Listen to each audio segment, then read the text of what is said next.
Kakao lovers, so dito na naman tayo sa axis pruning. So kasama po yung dahon ng mga niyog kasi sagabal po siya. So hindi po makakapasok yung sikat ng araw. So pinuputol po talaga siya.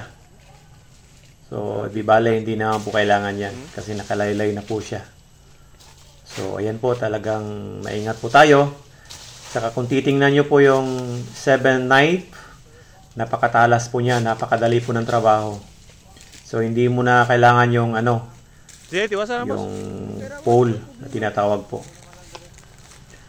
So high pruner o 7 knife lang po na may 5 feet na haba na kawayan. Saka yung kutsilyo mismo, yung 7-figured knife. So yan na po, kung titingnan nyo po yung nagpo-pruning, napakadali po sa kanya. So hindi po masyado gumagalaw yung puno ng kakao. So ganyan po ang pag-pruning. So ang pruning naman natin ngayon ay axis pruning. Tinatanggal lang natin yung mga sobra na mga dahon. Paakyat po. So kailangan nating pumasok yung 75% po ng sikat ng araw. Sa buwan ng October po yan. Tingnan nyo po, malapit na pong nahinog yung mga kakao. So spraying po ang gamit nila. Pesticide po ang gamit nila. So kailangan po talaga yung axis pruning.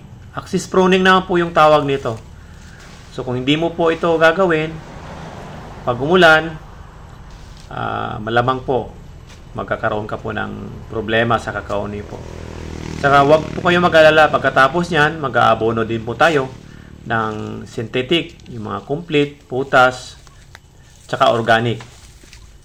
So kung titingnan nyo po, kasi po pag binawasan natin yung yung mga dahon doon, yung mga nutrients po niya pumupunta po doon sa mga kakao pods.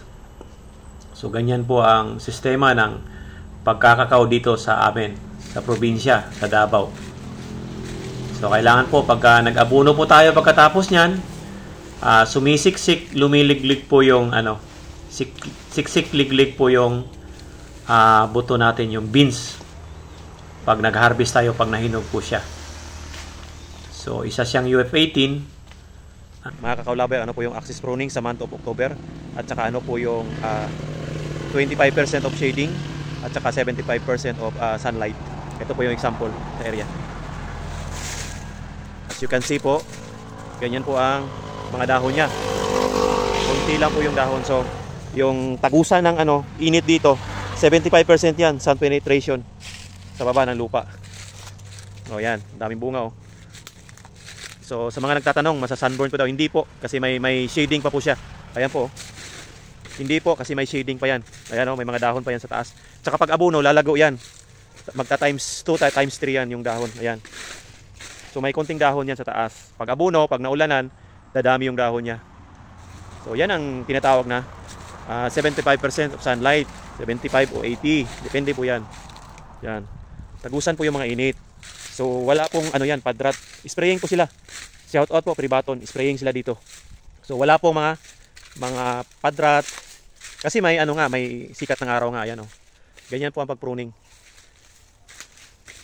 So kita po tayo sa Kakao Congress. Magpo-provide po ako ng pruning 7 knife. So kung magkano po, PM nyo po ako.